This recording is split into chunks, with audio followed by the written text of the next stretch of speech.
Blocksters, welcome to the Blockchain Hustler, a show where we talk to the leading founders, creators, celebrities, and disruptors who are hustling in Web3. Today's guest is King of Midtown.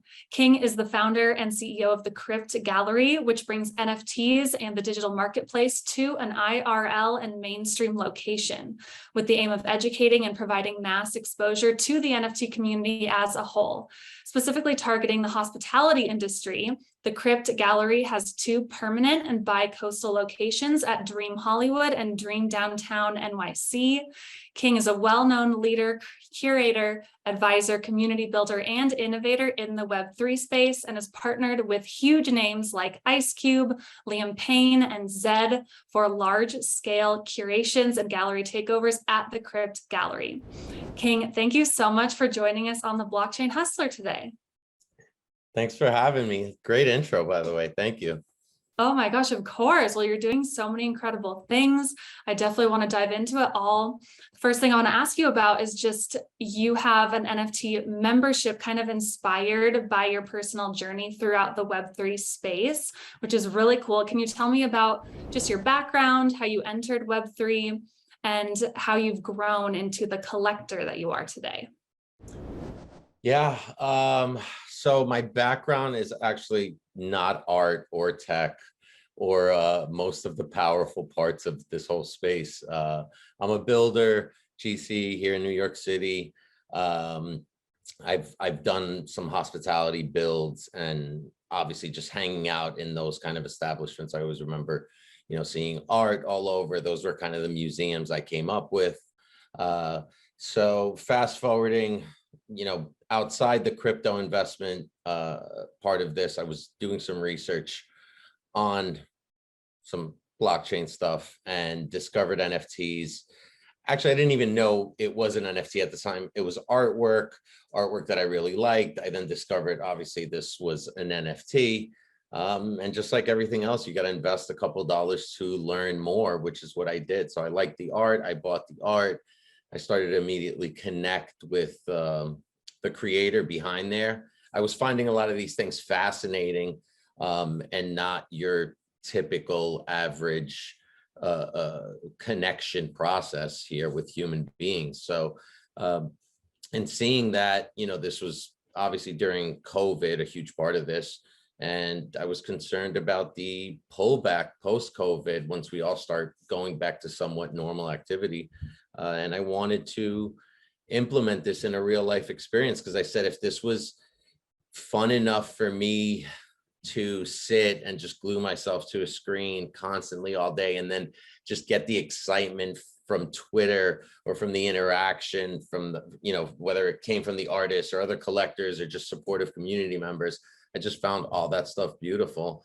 So I'm like, I want to bring this whole experience to a real life experience. I don't think it works like the traditional gallery structure in many instances. So my interpretation of it obviously became the Crypt Gallery, which you mentioned earlier, in Dream Hollywood and then New York to follow. So the way we curate, the way things are displayed there are just kind of storytelling, I guess, and cover a lot of stuff from branding the artists and getting everyone familiar with who these modern day celebrities are to me today, into how does this all go down mechanically? What is an auction? What's a ranked auction when things are live? Seeing bidding, seeing collectors' names. I guess everybody's sort of getting the flex out of this. And then, the not last, but one of the last components in there is what happens when you're a collector and the importance of the secondary market and royalties and how all that plays out. So in doing all this and obviously continuing to find this all fascinating and loving the support part of this that a lot of individuals give back to each other, I continue to do it. It continues to push me and give me, that confidence that this isn't going anywhere. And here we are. Oh my God, that's incredible. And how did you come up with the idea to create the Crypt Gallery? Did you have a particular aha moment? It really I think it was really seeing myself start to acquire. And I think at the time, like the pieces were so minimal.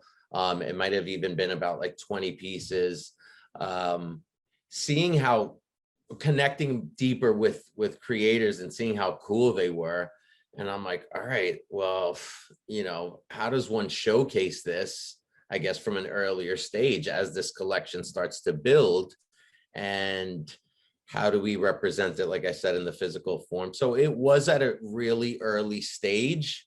And then just the collection started to, I don't think I answered that part of the first question. The collection continued to build because I loved art. And I think just going through times that we all were going through, tough times for the most part, for majority of people, especially myself, I was finding art as the medicine. And whether it was, like I said, titles, literature on pieces, the piece itself, and then to top it off, the creator behind it, like, the connections that I think I've made along the way are beautiful, even from a collector standpoint. Like there's a bond, there's protection that I think some of us offer each other, and we don't want each other to leave. So in order to do that, we got to work together. So some of us get that, I think. Wow, that's beautiful. Kind of using the art, like you said, as medicine during tough times. And now you're able to bring this to in real life experiences and bring it to more of the mainstream as well. When it comes to people going to the gallery, what can they expect to experience when they walk in, and just the whole ambiance of what the Crypt Gallery has to offer? Yeah, so I think tying the ambiance that existed there, from Dreamside, which again I was familiar with, we've really used different hardware, because I think nobody has offered the consumer that ability to acquire hardware easy, or the right hardware to display their digital assets.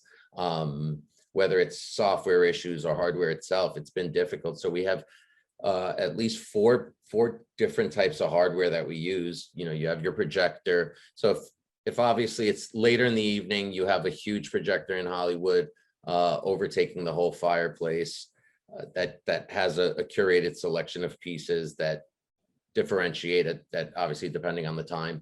You have a showcase of square screens that brand the artist and drive you to their social channels, or wherever is determined is the best place for people to go, get to know you, get to know the art and all that.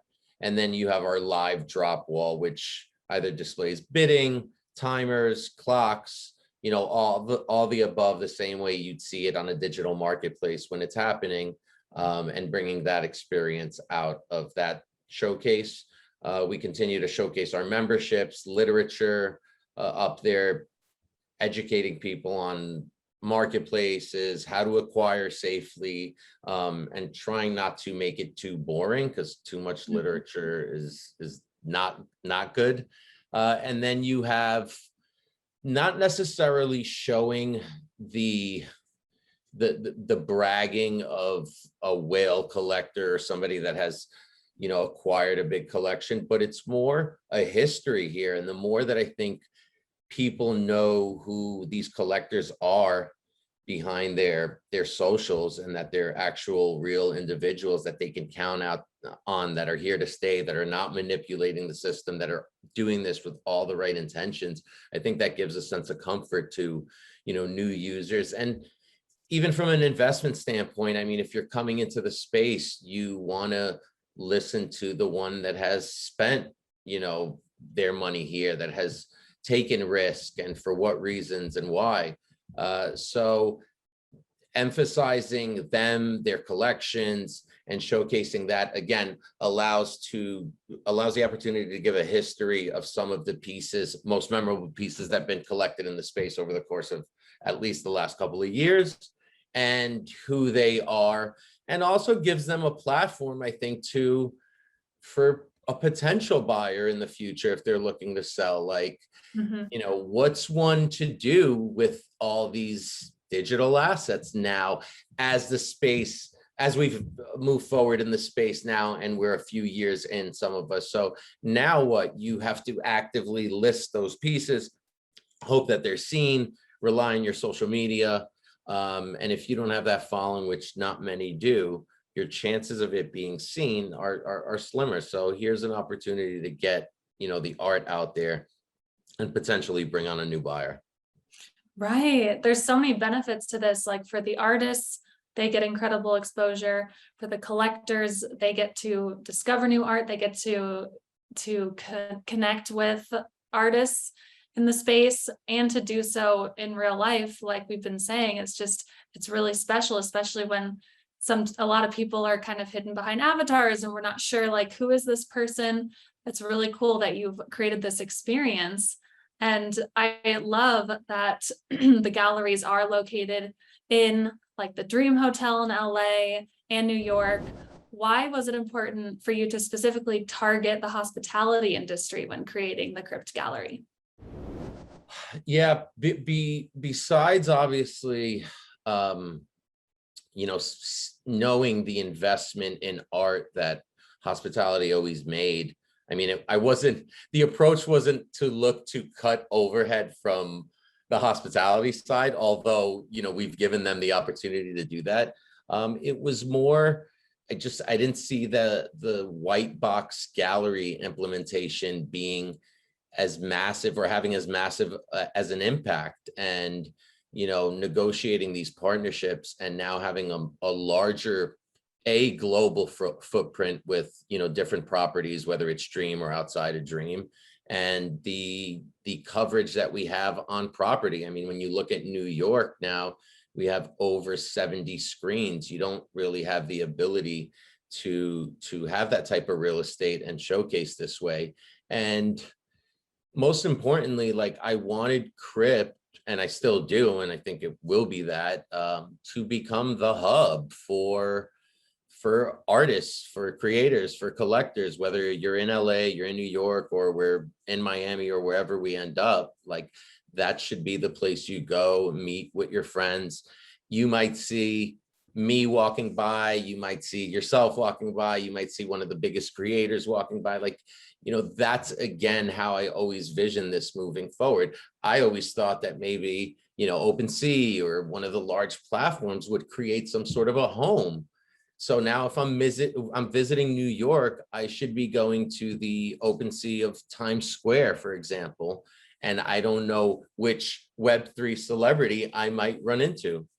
Right. So for me, like, the Crypt can be that, is that, whether you're looking to have, a drink, eat coffee, just sit, lounge, and immerse yourself in art, like, that's the place for me. And I think people, the more people come, whether it was during NFT NYC and you had a much bigger audience in New York, or NFT LA, or event times, this is what people are doing. They're checking in, they're staying there, they're waking up to their art, they're going to sleep to their art, they're meeting their friends in the lobbies. And this is what it's all about. So true. And geez, you're like one of the first people to start this movement of these real life experiences. How do you see these IRL NFT galleries, maybe Web3 exhibitions kind of evolving in the future? What would you say your predictions are? As we've, I think, witnessed it and continue to witness it now, more and more are creating some sort of physical experience. I think, for many, the gallery structure, traditional gallery structure, will work with a lot of your blue chips and your big traditional collectors crossing over into the digital space. I also think there's room for more accessible art at a different price point, or any other, NFT project. I mean, obviously, I'm a huge advocate for the art side of NFTs, but I think all businesses finding the right connection for all this technology to kind of work with what they're doing already is a home run. And I think that's all going to start happening. But what to me looks the best and the easiest to translate is digital art up on the right hardware and being showcased like, it's pretty simple. But I think it's a perfect way for one to understand what's happening here. So I do continue to see this growing, and yeah, we definitely have plans on expanding this deeper into the hospitality chains, because for me, it just starts in the lobby. So I think there's a lot of opportunity to involve this more and more on a room scale, on an individual scale, and just continue to connect the existing, obviously the existing world we're in on the Web3 side, and all of the guests in hospitality, whether they're repeated or new. Okay, amazing. Yeah, I was gonna ask, like, what are your plans for growing the Crypt Gallery? Do you have things in the works, expanding beyond just the lobby or hospitality? What can you tell us? Yeah, I mean, we have so much. Our bandwidth is tight right now. Outside of the Crypt, I as KOM, have been doing things and do things with the King of Midtown brand. So we've acquired a team on Ice Cube's Big Three basketball league. So that's been, something that we're working on now, and we want to roll out, merchandise and things of that sort. King of Midtown himself is a curator as well, and curates art just like the Crypt Gallery does. So they're both, we're growing both. King of Midtown targeting specifics and things that I want to continue to do, and a lot of it is curating art and continuing to keep my community together and growing that. And the Crypt model is definitely looking for expansion. I want to pretty much call us like the people's gallery over anything. So just getting more creators, artists, collectors to engage and be part of the Crypt is definitely on the roadmap in the near future. So I can't give out too many details, but yeah, we want to give everyone the platform to showcase their art, showcase their collections, and kind of using Crypt and its model as the tool. Incredible. I know you're doing so much with your brand, with the gallery. And obviously we're all kind of like tight on bandwidth. People are struggling with this market. How are you building during this crypto winter? Like, is there any advantage to, like, do you have any downtime, or do you have advice for just artists and collectors in general throughout this crypto winter down market? Yeah, I think, many, and I do agree, you'll call this the buying opportunity. Although that is great in the perfect scenario for those that are liquid, a lot aren't. And look, most of it's because the space just got out of hand, in my opinion, and really got crazy from a value perspective. So I think right now, if you're able to strategically, build a better collection or make the investment now, it's obviously the best time for it. It also, I think, becomes a bit of an addiction too. And a lot of people, whether it's the FOMO part of it, or they just feel the need. And I don't know how loyal everyone is, but at least for myself, I mean, I think there's instances where I'm like, well, this is, my friend, like, I gotta support, like, I gotta be there. I believe in them. So you just, I guess you got to treat it like life, right? You don't overspend, and you don't get ahead of yourself, and you don't put yourself in a hole. And you got to be smart and strategic. And if you took a hit, then, it's part of the game. I think we all have, but overall, if you believe in the space and you're here for the long run, then these are the times that really show that. Absolutely. Oh, you're doing so much, and I can't wait to see what you have coming up next. I know the Blocksters definitely want to keep up with you, follow you. Where can everyone follow you and just keep up with what you're doing? Yeah, so I'm pretty active on Twitter, and it's always remained that way. I'm a guy that hates Discord. So I don't even pop in there that often. So Twitter is definitely my strongest channel, and that's King of Midtown 1. Instagram, I'm becoming obviously more and more active on. I think we all are. That's King of Midtown .eth. And we're gonna get our podcast going, which I'm really excited about. It's a team of individuals. It's something that I feel has been missing, and not being delivered. So I'm looking to bring that to the table now, hopefully, and just get all of my community more engaged in that as well. Incredible. I love a podcast. I'll definitely be tuning in. Well, King, thank you so much. It's been such a pleasure. I appreciate you joining us on the Blockchain Hustler today. Thanks so much for having me. It's been great talking to you.